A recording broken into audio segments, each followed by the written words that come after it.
এই ভিউয়ার্স আসসালামু আলাইকুম, আশা করি আপনারা সকলেই ভালো আছেন। স্ক্রিনে দেখতেই পারছেন একটি ইনকিউবেটর। এই ইনকিউবেটরে এখানে একটি কন্ট্রোলার ব্যবহার করা হয়েছে তাপমাত্রা নিয়ন্ত্রণ করার জন্য। এটা হলো W1209 কন্ট্রোলার। এটার এখন বর্তমান দেখতে পাচ্ছেন 37.7। এটা হলে অটোমেটিক বল নিভে যায়। দেখতেই পারছেন যে ঘরের মধ্যে বল নিভে গেছে। আবার অটোমেটিক যখন 37.4 হলো, দেখেন অটোমেটিক আবার জ্বলে উঠলো। এমন দেখতে পাচ্ছেন এখন স্ক্রিনে 37.4 এর নিচে আছে। এই যে 37.4 এর নিচে, এই জন্য এখন বলটি জ্বললো। এখানে দেখতে পাচ্ছেন পাশে আরো একটি হাইগোমিটার বলে, হাইগোমিটারে আপনার আর্দ্রতা নিয়ন্ত্রণ করে। এখানে 55 থেকে 65-র মধ্যে সবচেয়ে ভালো বা উপযোগী আদর্শ মান বলা হয়। এখন ঘরে ঢাকনা খোলা আছে, তাই হচ্ছে পারে এখানে মান এখন আর্দ্রতা একটু কমে গেছে 51। এটা আবার ঠিক হয়ে যাবে। তো এবার আপনাদের এই কিভাবে W1209 কন্ট্রোলারটি বল আবার অটোমেটিক জ্বলায় এবং অটোমেটিক নেভায় সেটা আপনারা দেখাবো। এখানে দেখতে পাচ্ছেন 3টা সুইচ।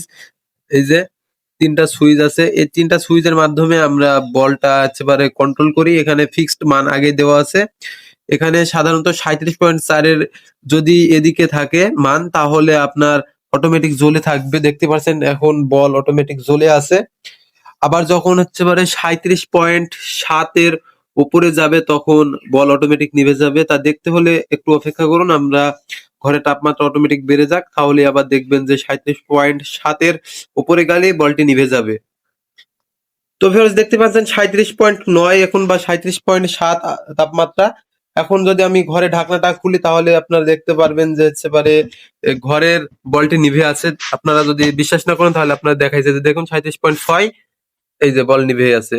আবার এখন দেখুন অটোমেটিক জ্বলবে, যখন আপনার 37.4 এর নিচে চলে আসবে সেখানে জ্বলে উঠবে। এই যে দেখতেই পারছেন জ্বলে উঠলো।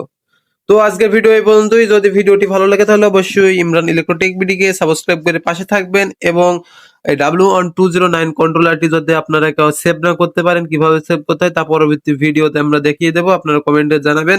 তো ভালো থাকবেন, সুস্থ থাকবেন। আল্লাহ হাফেজ।